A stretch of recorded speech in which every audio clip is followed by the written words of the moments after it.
ఈశ్వరమ్మా నీ జన్మ ధన్యమాయను గదమ్మా మాయమ్మ ఈశ్వరమ్మా నీ జన్మ ధన్యమాయను గదమ్మా జగదీశుకే తల్లివై మా పాలి ఈశ్వరమ్మా వైతివే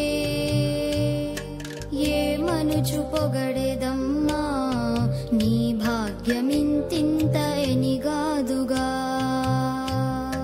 మాయమ్మ ఈశ్వరమ్మా నీ జన్మ ధన్యమాయను గదమ్మా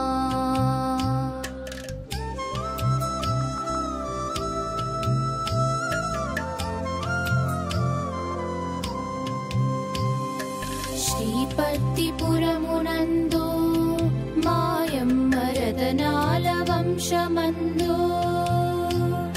పెదవింక మా చేయి పట్టి మా తల్లి పెద్ద కోడలి వైతివే శాంతమూర్తివి తల్లి నీవు సుగుణాల కల్పవల్లి అందుకే ఆ దైవము నీ కడుపు పండించనెంచుకొనెను మాయమ్మ ఈశ్వరమ్మా నీ జన్మ ధన్యమాయను గదమ్మా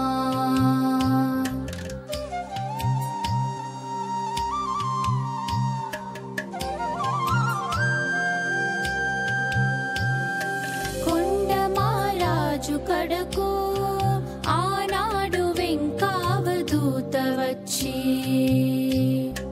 ఆ దేవదేవుడే ఆనంద రూపుడై నీ ఇంట పుట్టుననుచు ఆ స్వామి ఆశీర్వదించనమ్మా ఆ స్వామి ఆశీర్వదించనమ్మా నీటి బావికి నీవు నీరు తేవగబోయి బావి చేదను నీవు లాగుచూనుండగా అది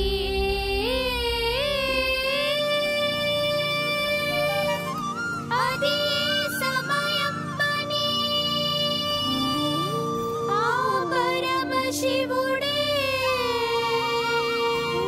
నీలివంతిగా మారి నిన్ను చేరనమ్మా నిన్ను చేరనమ్మా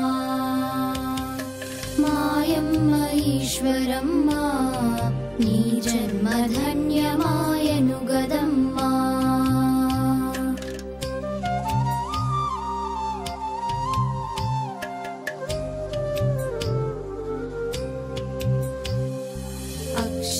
అక్షయావత్సరాన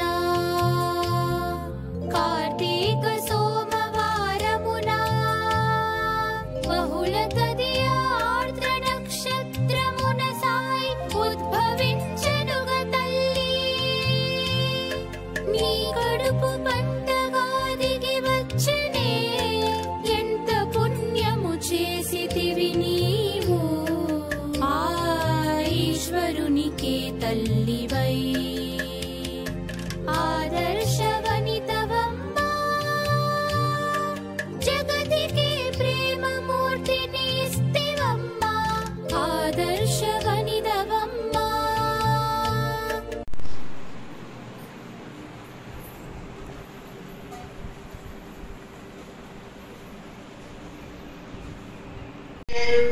చాలా రోజుల తర్వాత మీరు మన హృదయ మందిరానికి వచ్చారు. ఏంటి విషయాలు? ఏమీ లేదండి. ఇంట్లో చాలా రకాలుగా కష్టాలు చికాకులు ఉన్నాయి. అవి అన్నీ సమసిపోవాలంటే స్వామి అనుగ్రహం ఉండాలి కదా. అందుకు స్వామిని పూజించి స్వామి అనుగ్రహం పొందటానికి పూజ సామాన్లు తీసుకుని వచ్చాను. ఏంటి పూజకి చాలా సామాన్లు తెచ్చినట్టున్నారే? అవును, మరి చాలా కష్టాలు ఉన్నాయి కదా, అందుకే ఇన్ని సామాన్లు తీసుకుని వచ్చాను. మీకెవరైనా చెప్పారా ఈ విధముగా చేయమని? లేదు లేదు, నేను ఒక పుస్తకం చదువుతుండగా అందులో శ్రీకృష్ణ తులాభారం గురించి వ్రాసి ఉంది. ఓహో, సత్యభామ బంగారు నగలన్నీ వేసి తులాభారం చేసి ఆ కంటి సమస్య భారంలో పడుతుందిగా. అవునవును, అదే. అందులో ఎన్ని నగలు వేసిన ధన కనక వస్తువులు వజ్ర వైడూర్యాలు మొత్తము వేసినా సరే కృష్ణుడు తోగలేదు. తరువాత మరి సమస్య రుక్మిణి తీర్చింది కదా. అవును, అందువల్లనే నేను ఈ రోజు ఈ పూజ మొదలు పెట్టాను. అదేంటి, రుక్మిణి వల్ల ఈ పూజ మొదలు పెట్టావా? అవును, శ్రీకృష్ణ తులాభారం సమయంలో రుక్మిణి ఒక శ్లోకం పాడి అప్పుడు తులసి దళం ఆ త్రాసులో వేసి కృష్ణుడి అనుగ్రహం పొందుతుంది. అవును, ఆ శ్లోకం నీకు గుర్తుందా? పుష్పము ఫలము తోయము భక్తి కలిగిన వారికి వసుడవంక సత్యమేని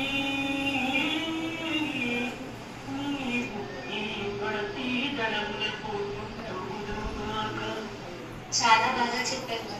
నిజముగా ఆ శ్లోకం వింటుంటే నాకు రుక్మిణికి వచ్చిన తన్మయత్వం వస్తున్నది.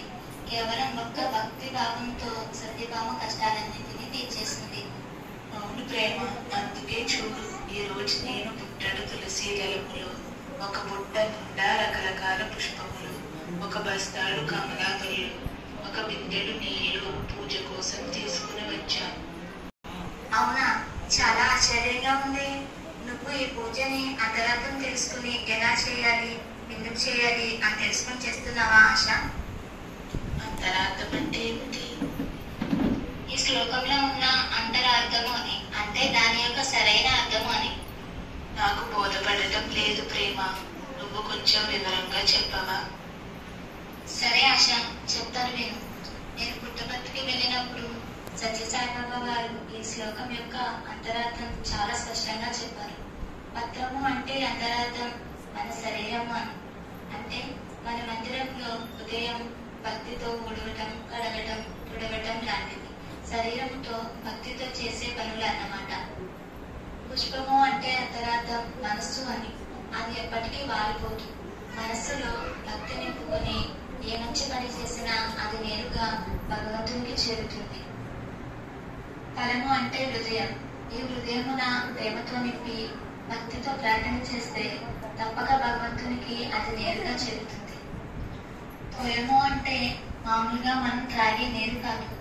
మనం సత్సంగము వినేటప్పుడు, భజనలు చేసేటప్పుడు, దైవ ప్రార్థనలు చేసేటప్పుడు కలిగే ఆనంద బాష్పాలు నేరుగా స్వామి పాదాచరణములకు చేరుతాయి. ఈ విధముగా భగవాన్ శ్రీ సత్య సాయిబాబా వారు ఉపన్యాసంలో చెప్పారు. ఈ విధమైన మార్గములకు డబ్బుతో గాని ఆడంబరములతో గాని పని లేదు. అందుకే సత్యభామ ఉడితే రుక్మిణి ధరించింది. చాలా చక్కగా చెప్పావు ప్రేమ, నా వివేకానికి సిగ్గుపడుతున్నాను. ఈ రోజు నీ మాటలతో నిజంగా నా కళ్ళు తెరిపించావు. నేను కూడా మీకులాగే సత్యసాయి హృదయ మందిరంలో శరీరంతో సేవ చేస్తాను, మనస్సుతో జపము చేస్తాను, హృదయంలో ప్రార్థిస్తాను, ఆనందంతో కన్నీళ్లు అభిషేకం చేస్తాను. మీరు అందరూ అదృష్టవంతులు. ఈ మందిరంలో అన్ని విధములుగా సేవ చేసుకుంటున్నారు. అంతేకాకుండా మందిరమునకు వచ్చే భక్తులకు ప్రేమను, ఆనందమును పంచుతున్నారు. నిత్యం దాహార్తిని తీరుస్తున్నారు. నగర సంకీర్తనలు, భజనలు, కోలాటాలు, నాటికలు, బాల వికాసులు మరెన్నో స్వామి కార్యక్రమాల్లో పాల్గొంటున్నారు.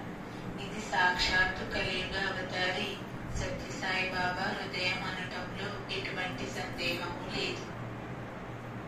అవునాశ, స్వామికి మన హృదయంలో చోటు ఇచ్చి స్వామి హృదయంలో మనం చోటు సంపాదించుకోవాలి.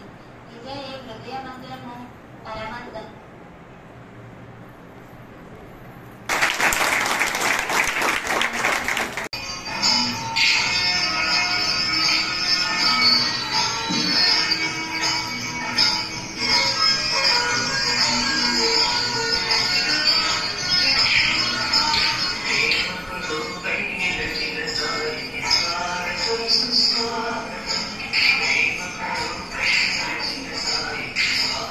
Thank you.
జగముల